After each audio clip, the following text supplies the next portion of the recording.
Live episode of Real Estate Titans. I am your host, Greg Fowler, traveling throughout the marketplace, essentially interviewing the top real estate professionals in our field, from realtors, lenders, builders, developers, residential or commercial, gathering insight, what really inspires, motivates, and takes these top professionals and separates them from everybody else in what I would like to consider a real estate titan.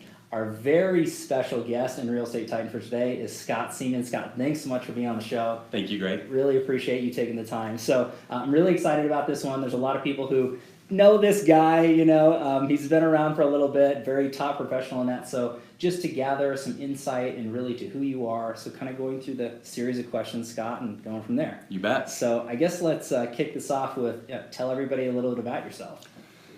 Sure. So where to begin? So I grew up in Woodland Park. Okay. So my parents moved here in 1975 when I was 4 years old. So I've been here a long time. Okay, so almost 100% native. Almost 100% native. Okay. About as close as you could possibly get, probably. Okay. Graduated from Woodland Park in 1990. Went to upstate New York for college. Had a great experience there, and then had an opportunity to come back to Colorado and open a restaurant, which was great. So that's what brought me back here. I'll get into a little bit of that here in a minute, but I've got 4 kids. So my oldest is going to be 21 in a couple weeks. 21, Scott. Time flies. Yeah, man. 21. Just got his acceptance to transfer to NC State University, so he's very excited about that. Congrats, that's great news. So some good stuff there. Yeah. My second son is 19. He'll be 19 on Sunday. Wow. And he is an up-and-coming ski patrol. Let's go Okay, that route. Yeah, okay. That sounds better than ski bum, right? Yes. Ski patrol, everybody out there. We're in ski country, so that's good. Yeah, he's got a great heart. And then I've got 2 younger children. My daughter is 15 years old. We adopted her from China. Wow. Yeah, and then my youngest son is 9, and we adopted him from Ethiopia. Oh my gosh. So we've got a very colorful family. Which is fantastic. It is fantastic. So it is really a blessing. good. And just talking to you, knowing you for a while, I mean, that's a big part of who you are and what drives you. And we'll get into that a little bit later, but your family. And that's a big thing. I know a lot of people can resonate with that out there. So going into a little bit about that with family and drivers, what's your why, Scott? I mean, that's a big thing for a lot of people to know about you, and what drives you, what gets you out of bed in the morning to take you to the level that you've produced in your business and in your life. Now that ebbs and flows and changes often, and I think it does for everybody. Sure. So the why. So if I go back, so I've been doing mortgage lending for 21 years now. That's a chunk of time. It's a chunk of time. Sure. So it's actually 21 years this coming September. So we're coming up on a big milestone. Okay. I'm pretty close to starting to take it seriously now too. It's not. Yeah. It not just only a hobby took a few anymore. decades. Yeah, not just a hobby. Everybody. When I first got into mortgage lending, I was at a big crossroads. Okay. So my restaurant had just failed. So I'd spent 4 years of college trying to get to the point where I could own my own restaurant. Okay. Finally, after a couple years of working in restaurants, I had the opportunity to buy the restaurant in Woodland Park that I worked at when I was in high school. Okay. So that was a dream come true for sure. Wow. Then all of a sudden, legalized gambling came to Cripple Creek. Restaurants started popping up in Woodland Park. I mean, all of a sudden, there just wasn't enough people eating up in Woodland Park to sustain all these different restaurants. Ouch. And so I was 25 years old with a 5-month-old son and hundreds of thousands of dollars in debt. Wow. And at that point, my why of getting into the mortgage business was because I did not have money to go back to school. I didn't want to go be the food and beverage director somewhere. Sure. I needed something that had some potential to work hard and get out and dig out of this for sure. Right. So I had my best friend in the world is a realtor. He said, "Hey, why don't you do real estate?" And I bought my books and went to the first class and thought, nope, this isn't for me. Just like that, right? Yeah, Hey, shout out to all the real estate professionals out there that are watching. I give you a lot of credit because I knew right off the bat that wasn't my calling. Okay. It just wasn't. It just didn't have that right feel. Sure. And so went back to my buddy the next day and said, "What else you got for me?" And he said, "Well, what do you know about home loans?" And I said, "Well, I think I have a mortgage still." And that was the birth of my career back in 1997. Okay. So my why back then was, oh my gosh, I need to just scramble and sell, and so it was very basic, Sure. you know, and then over time, all of a sudden I learned to love this business, and I learned to see what kind of impact I was having on people and giving them some good advice and to helping them get into a home. And then you start realizing, you know, what our purpose really is and what we're doing and helping first-time home buyers or people buying investment properties or whatever the case might be. You know, getting a home loan is a very anxiety-driven process. Oh gosh, yeah. And so quickly over time, you know, thank God, I mean, truly thank God, I was able to dig out of that hole pretty quickly. Wow. And it was a lot of hard work, and it was the best days of my life, for sure. I mean, they were fantastic. I'd go back to them in a heartbeat. I mean, it was, we had nothing, we were in debt, we were working like crazy, and it was the happiest times ever. It was pure. Okay. You know, it just was really pure. But quickly after that, it turned into, you know, my business turned into a calling and a mission almost. You know, it became just who I was and what I was doing, and it was fantastic. And now it's kind of metamorphed into, sometimes I went through a period of my career where, you know, I wasn't embarrassed to be a lender, but you know, when people say, "Hey, what are you doing?" You're like, "Yeah, I'm a mortgage lender." Under your breath. Yeah.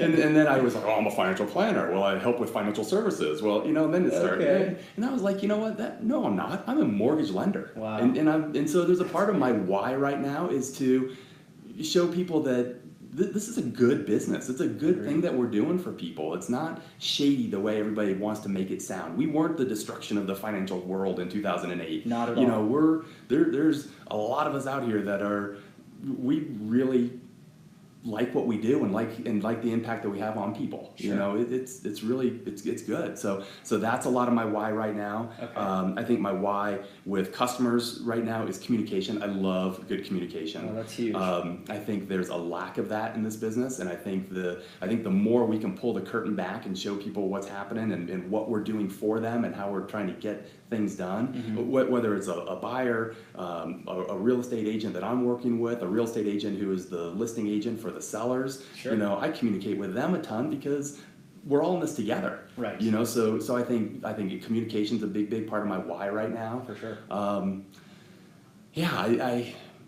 I truly love what I do. You know, I think that's and not to cut you off. So but I just going into it, I think that anybody who knows you and anybody out there that's watching that already does know you, whether they're clientele or they happen to be real estate partners out in the field, your communication is up above and beyond everybody that I know. Your systems and back end. I mean, I'm meeting with a lot of different lenders, a lot of different real estate producers across the United States, and what you do specifically. Anybody out there that knows Scott knows that I'm telling the truth with this. This is phenomenal. So that I'm glad you mentioned that, because that really separates you from so many other professionals in your field, and again, why I consider you a titan.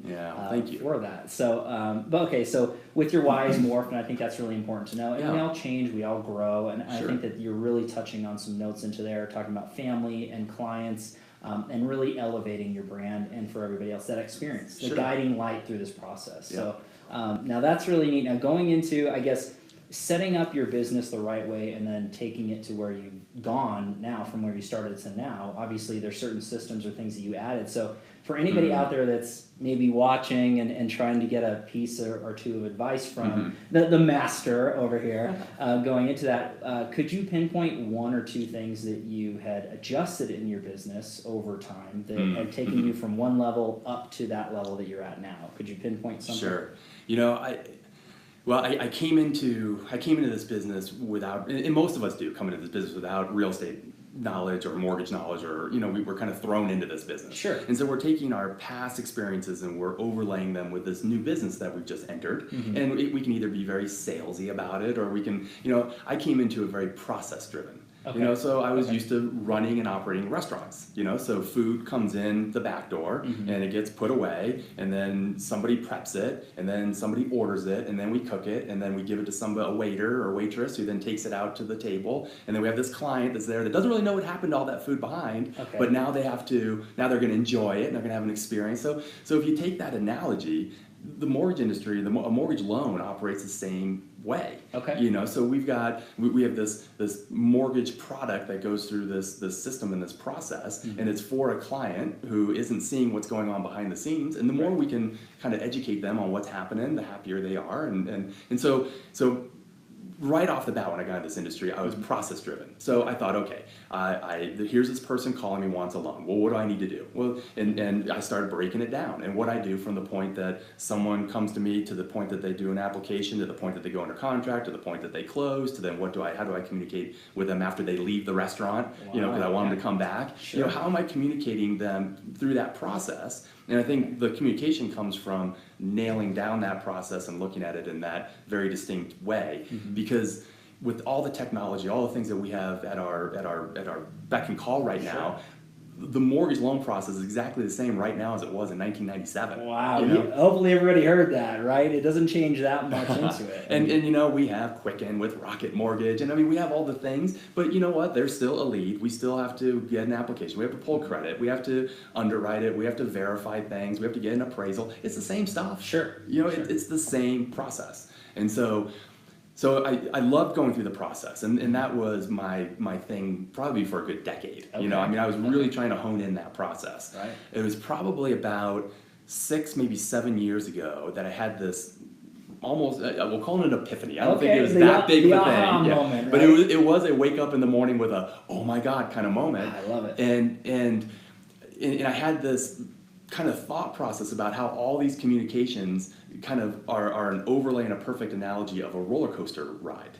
Okay. So you know, we've got the uphill battle of talking to people and kind of connecting and that type of thing. Mm-hmm. Then we get the big woo, yay! It's a downhill drop that now they're qualified. Let's go find a house. And then we've got the loops and the twist backs of, okay, you're under contract, so now you've got to get us new pay stubs and let's look at the rates and here's what the bond market's doing, and we throw people into these loops right off the bat. Sure. You know, and then we want everybody to coast in nice and just kind of happy at the end, just like a roller coaster. Right. And then we want them to leave and go away and tell everybody how great it was and then come back again. Right. You know, so that's a perfect analogy right there. So each one of those little sections is charged with an emotion. Okay. You know, so the way I talk to somebody right off the bat when I'm trying to build a little rapport is way different than I am when they go under contract. I'm like, okay, this is awesome, this is fantastic, we got it, but here's what's coming up. You know, and then we get to the very end, and now it's high five. Hey, man, we made it. You know, so the way I'm talking to people is very different. So we've got to adjust our communications accordingly. Okay. You know, because we've got to be where they are, not where we think they are. Correct. No, and that makes that was such a beautiful way. Hopefully, everybody took that down. I think that roller coaster analogy throughout the process is there, but you need to know these things, and obviously, years and years of you doing this in detail, breaking that down. I think that. Something that really stood out to me, and hopefully everybody out there that's watching, is you really looked at it as a process. You reverse engineered it. You looked at, okay, what's the end result or the ultimate goal? What are the steps going through all that? And then taking the action to make this as smooth as possible. I think that's the best way to look at it. So that's brilliant as far as I'm concerned. That was the goal. And then I've been working with the same group for years and years and years. And the exciting thing is to see processors and underwriters and our closers, and I'm looking around here like everybody can see who I'm looking at in the office. Hey, everybody over there. You know, all these people that the client doesn't meet, whether the client is the borrower or a realtor partner or the listing or the seller, you know, or the title people that we work with. You know, nobody sees, they're not all connected, but they're all connected. Right. You know, and so being part of an organization where I've been able to infuse some of that because of who I work with and their desire to see that, hey, we're part of something. This isn't just a job to say, hey, give me your pay stub. Right. Like, this is an experience for clients. Like, and that's kind of our goal is that, and that's why I think we still have a job sitting here, and you know, Quicken Loans doesn't do all the business in the world. Wait a minute, the robots aren't taking over, Scott? What's going on there? Everybody says that. It's not happening. It's people. I think it's people, it's connection, and it's an experience. Right. I mean, this is, at the end of the day, that's what we're doing, is we're giving people an experience of buying out. Love it. Yeah. And that was beautifully said, and I know that a lot of people are resonating with that. And they're not everybody's getting that with your current mortgage professionals. So again, there's a reason why Scott's on this show, everybody, just so you know. But okay, so going through the next segment, I think this is really important because this shows true stripes. This shows really what you're made of when it comes down to that. Because when it's easy and simple, we can all skate through life. It's okay. But the challenges, the speed bumps, that's what molds us. That's what makes us. It's cliche. What doesn't kill us makes us stronger. Yeah. I know everybody out there has already heard this. But what challenge or challenges have you dealt with, Scott, that you overcame, that you really became a stronger man because of it? Sure. Definitely the biggest was the failing of the restaurant. Okay. You know, I mean, that was, it was God's way of knocking me at the knees and saying, hey, this ain't all about you. Right. You know, you think you can do all this stuff right, but you know what? There's things that are out of your control, so deal with it. You know, and then I think kind of coming to terms with that personally was really good. I think being in a very, very difficult, bad financial position myself gives me has given me a great degree of empathy in my job. Wow. You know, when I pull somebody's credit, there's a story behind everybody's credit report. Wow.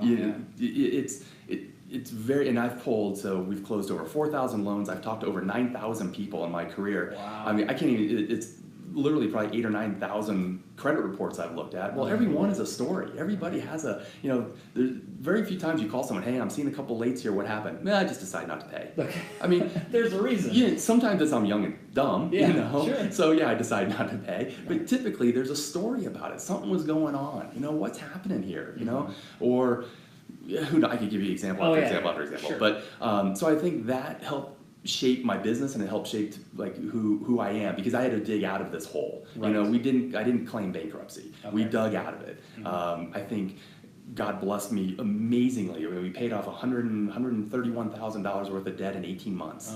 I mean, it was a combination of a lot of different things that were going on back then. But that was a tough time at 25 years old.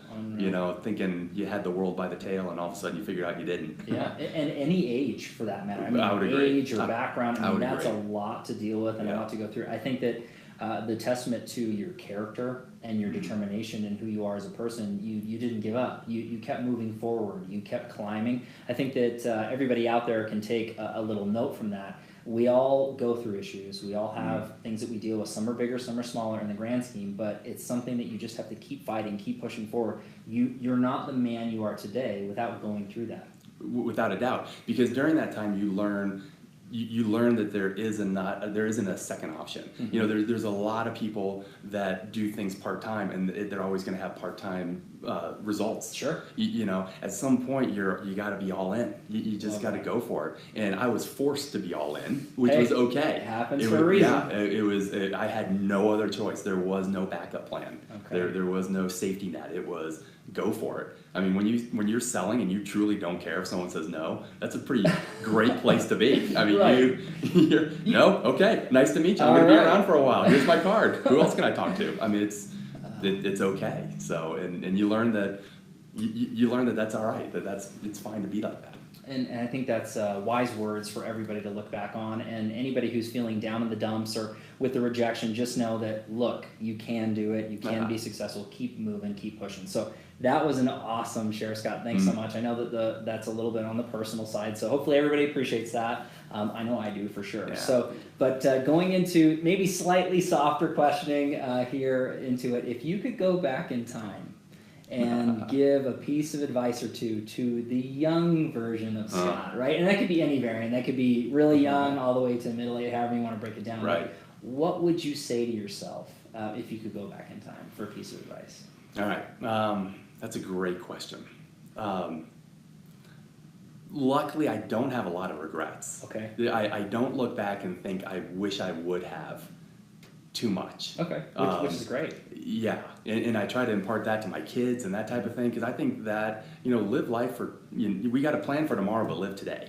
And I think, that's huge. And I think getting the most out of every day is pretty big. I think the couple things, who was it? Henry Ford said, we wouldn't care what other people think of us if we knew how little they did. Wow. So I think I would have gotten to a freer place in life had I don't think, oh, I wonder what, I want to make sure they don't think, No. but you know, we all kind of think, well, what are they going to say if I go ask them for business, or what are they going to say? You know, we all think that, and really people don't because they're wrapped up in themselves. They're into like I'm thinking about, oh my gosh, what do I need to do today? Right. You know, so and I wish I had that kind of freedom earlier in life. No, you know? it's not that you don't care. It's just kind of freeing yourself from that weight. That's right. The judgment. Exactly, exactly. Because I think there's way less of that in life than we think, because we're also thinking about how we're thinking. Yeah, so, sure, which is great. Right. Which is great. So I wish I would have kind of got to that point a little bit sooner. And then I think,